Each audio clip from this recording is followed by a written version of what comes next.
नमस्कार दोस्तों, बिना समय कमाते हुए चलिए आज के बेहतरीन सेटों में से प्रश्न एग्जाम में टपकने वाले प्रश्नों का औकात दिखाते हैं। तो उससे पहले इस चैनल को लाइक और सब्सक्राइब जरूर कर लीजिएगा। तो चलते हैं आज के पहले प्रश्न पर। तो आज का पहला प्रश्न है, निम्नलिखित में से किसका नियुक्ति राष्ट्रपति द्वारा की जाती है? तो ऑप्शन ए नीति आयोग के उपाध्यक्ष, ऑप्शन बी वित्त आयोग के अध्यक्ष, ऑप्शन सी प्रधानमंत्री के मुख्य सचिव, ऑप्शन डी लोकसभा के अध्यक्ष। इसका राइट आंसर हो जाएगा ऑप्शन बी, वित्त आयोग के अध्यक्ष राष्ट्रपति द्वारा नियुक्त की जाती है। अब आते हैं इस प्रश्नों का औकात दिखाते हैं। ऑप्शन ए में है नीति आयोग के उपाध्यक्ष। नीति आयोग के उपाध्यक्ष की नियुक्ति कौन करता है? तो नीति आयोग के उपाध्यक्ष की नियुक्ति प्रधानमंत्री के द्वारा की जाती है। ऑप्शन सी में है प्रधानमंत्री के मुख्य सचिव। तो प्रधानमंत्री के मुख्य सचिव की नियुक्ति राज्य के मुख्यमंत्री द्वारा अनुमोदित होती है। ऑप्शन डी में है लोकसभा के अध्यक्ष।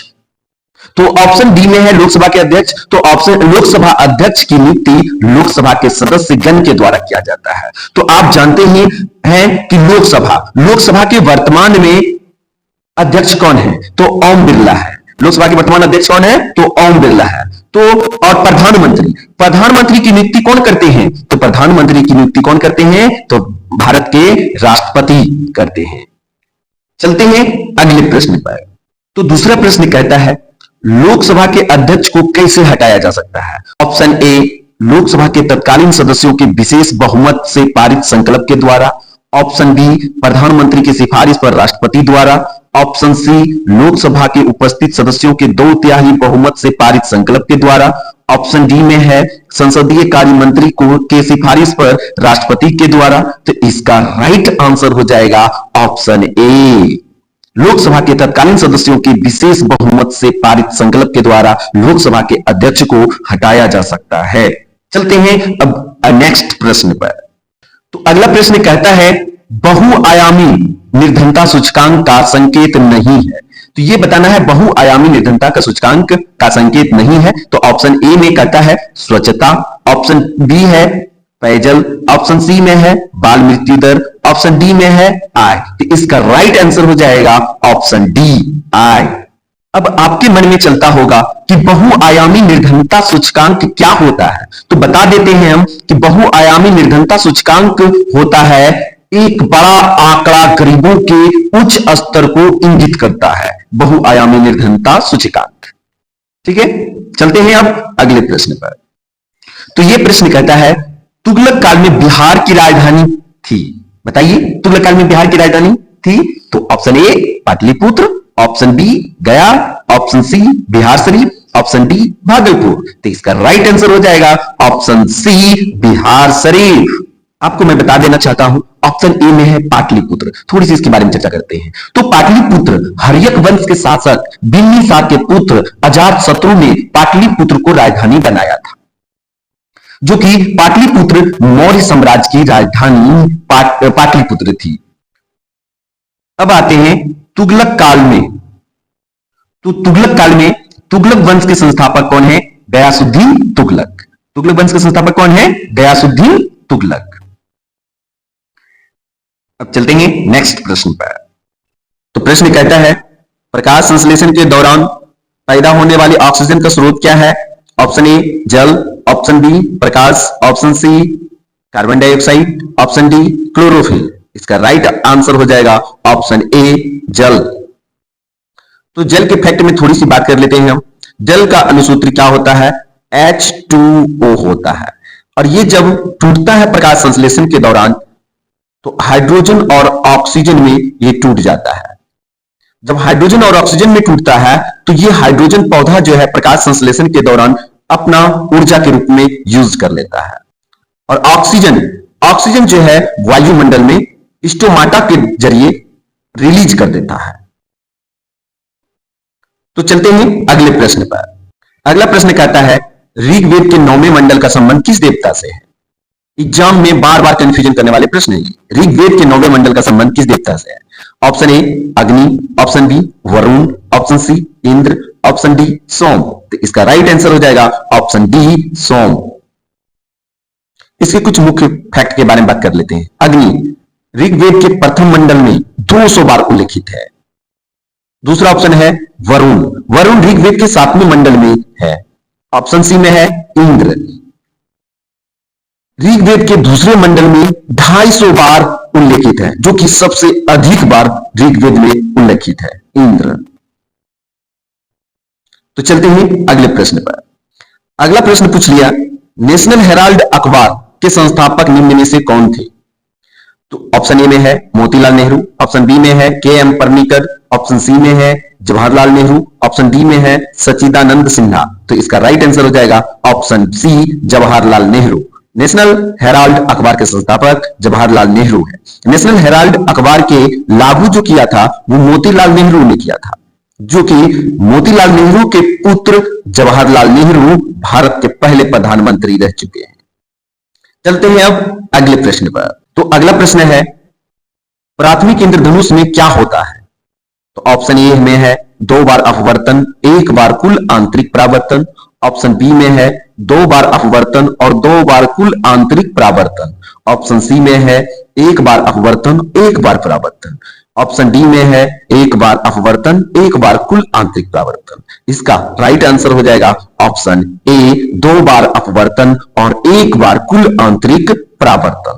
तो आप जानते ही होंगे इंद्रधनुष 2 प्रकार के होते हैं। इंद्रधनुष कितने प्रकार के होते हैं? 2 प्रकार के। एक प्राथमिक इंद्रधनुष, एक द्वितीयक इंद्रधनुष। अंतर सिर्फ इतना है कि प्राथमिक इंद्रधनुष में 2 बार अपवर्तन और 1 बार कुल आंतरिक परावर्तन होता है, और द्वितीयक इंद्रधनुष में क्या होता है? 2 बार अपवर्तन होता है और 2 बार कुल आंतरिक परावर्तन होता है। प्राथमिक इंद्रधनुष में ऊपर का रंग होता है लाल और नीचे का रंग होता है बैगनी, और द्वितीयक इंद्रधनुष में ऊपर का रंग होता है बैगनी और नीचे का रंग होता है लाल। चलते हैं अगले प्रश्न पर। अगला प्रश्न पूछ लिया, मस्टर्ड गैस का उपयोग किया जाता है?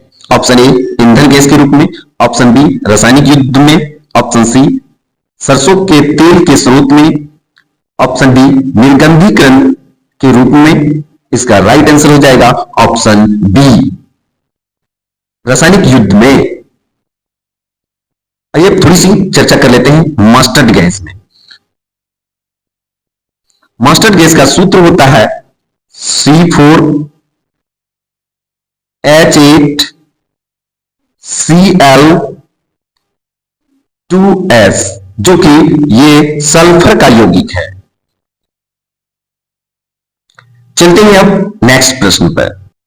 तो प्रश्न कहता है, भारत में सबसे पहले सोने के सिक्के किनके द्वारा जारी किए गए थे? तो बताइए। ऑप्शन बी में है हिंद यूनानी, ऑप्शन सी में है गुप्त, ऑप्शन डी में है कुषाण। इसका राइट आंसर हो जाएगा ऑप्शन बी हिंद यूनानी।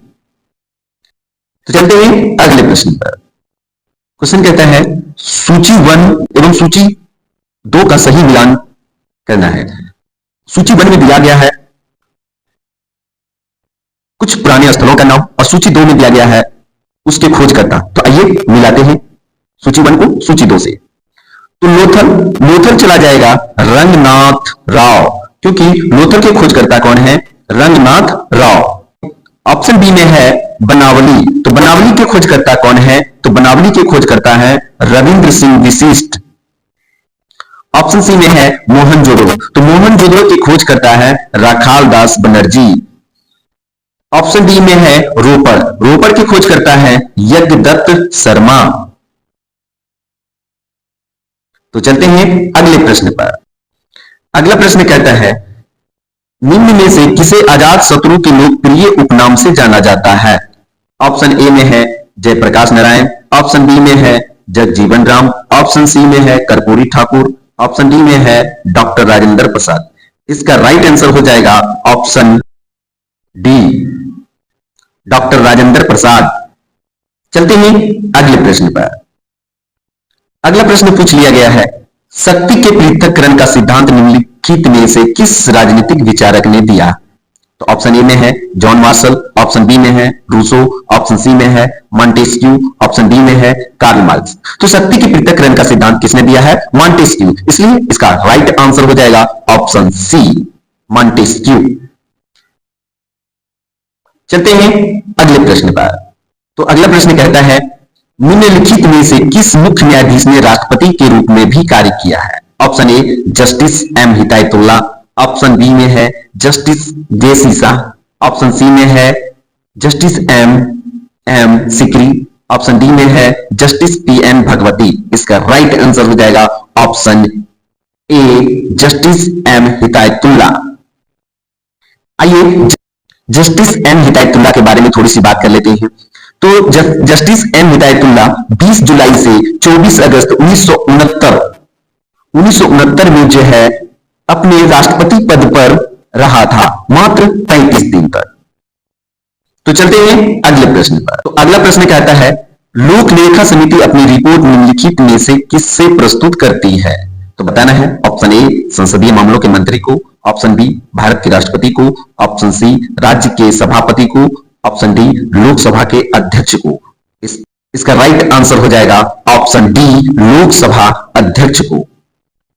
चलिए चलते हैं अगले प्रश्न पर। तो प्रश्न पूछा है परावैंगनी किरण, एक्स किरणें, सूक्ष्म किरणें व गामा किरणें का तरंगदैर्घ्य को आरोही। इसका राइट आंसर हो जाएगा option C he.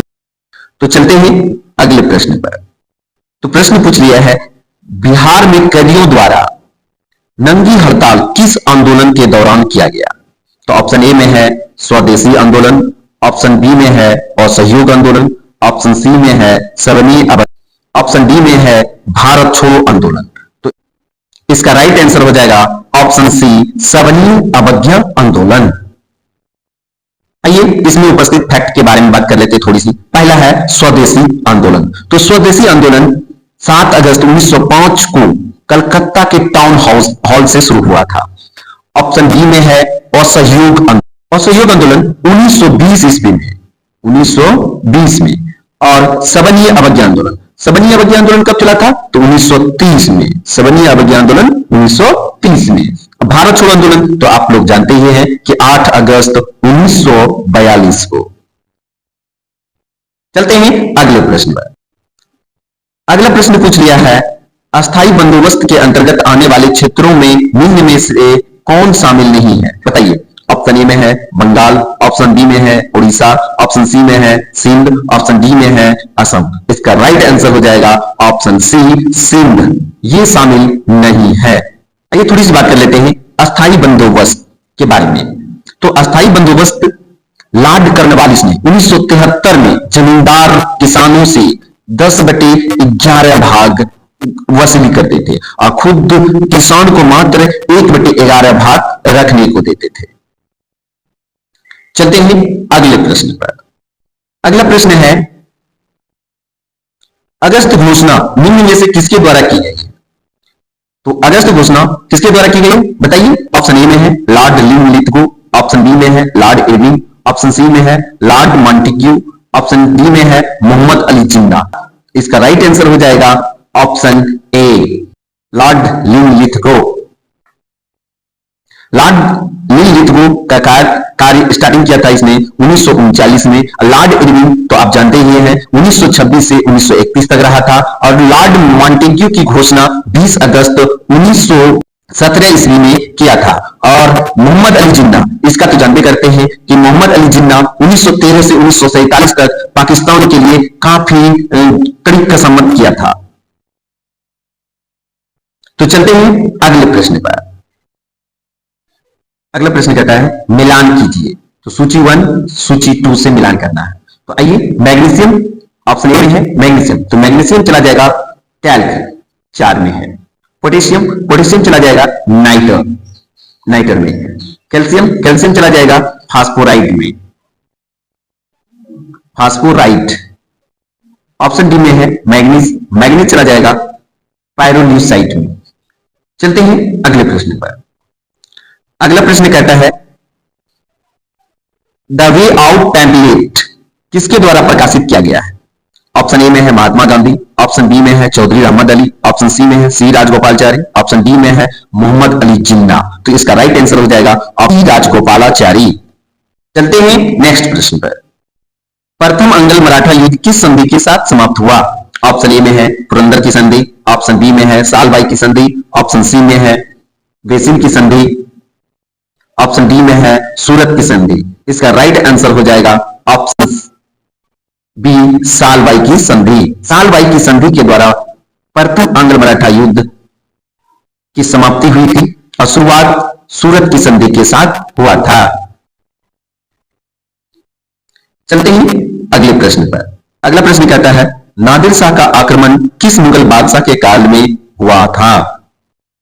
Option A में है शाहजहां द्वितीय, ऑप्शन बी में है आलमगीर द्वितीय, ऑप्शन सी में है अहमद शाह, ऑप्शन डी में है मोहम्मद शाह। इसका राइट आंसर हो जाएगा ऑप्शन डी मोहम्मद शाह, जिसे हम रंगीला बादशाह के नाम से जानते हैं।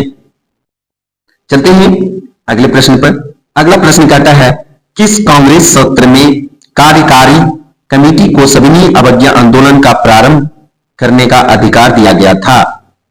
ऑप्शन ए मुंबई सत्र, ऑप्शन बी लाहौर सत्र, ऑप्शन सी लखनऊ सत्र, ऑप्शन डी त्रिपुरी सत्र। इसका राइट आंसर हो जाएगा ऑप्शन बी लाहौर सत्र। लाहौर सत्र जो चला था 1929 में, लाहौर सत्र जो चला था 1929 में, जो कि लाहौर का पुराना नाम है लबपुर या लबपुरी।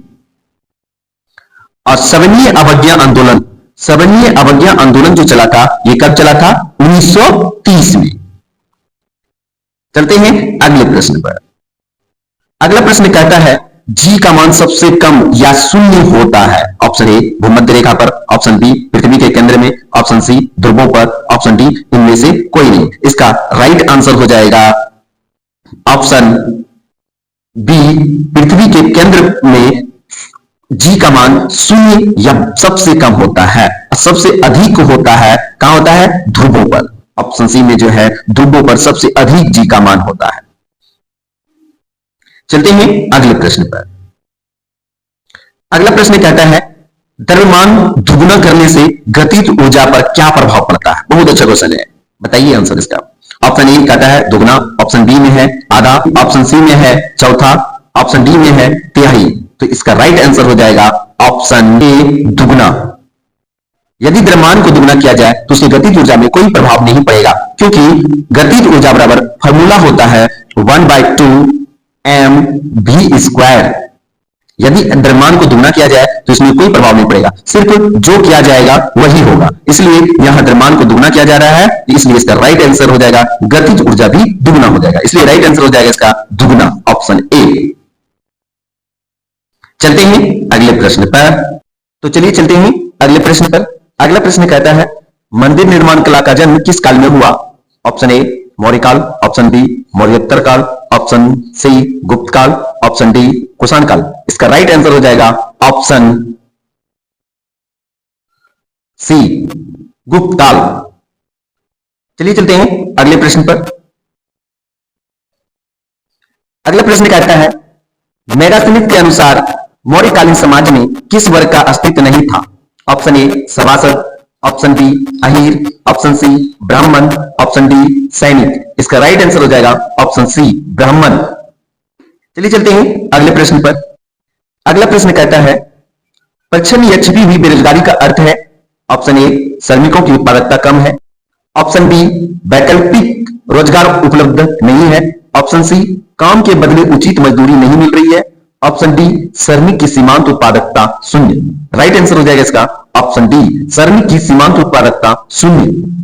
चलिए चलते हैं अब अगले प्रश्न पर।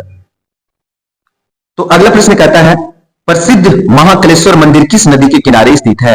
Option A Narmada, option B Chambal, option C Mahanadi, option D Kshipra.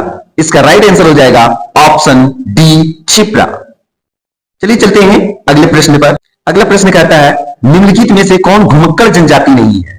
Option A Kazakh, option B Maasai, option C Lepcha, option D pygmy. तो इनमें कौन घुमक्कड़ जनजाति नहीं है? तो राइट आंसर हो जाएगा इसका ऑप्शन डी पिग्मी। इसमें कुछ फैक्ट की बातें कर लेते हैं। ऑप्शन ए में है कजाक। तो कजाक मध्य एशिया में पाए जाते हैं जनजाति।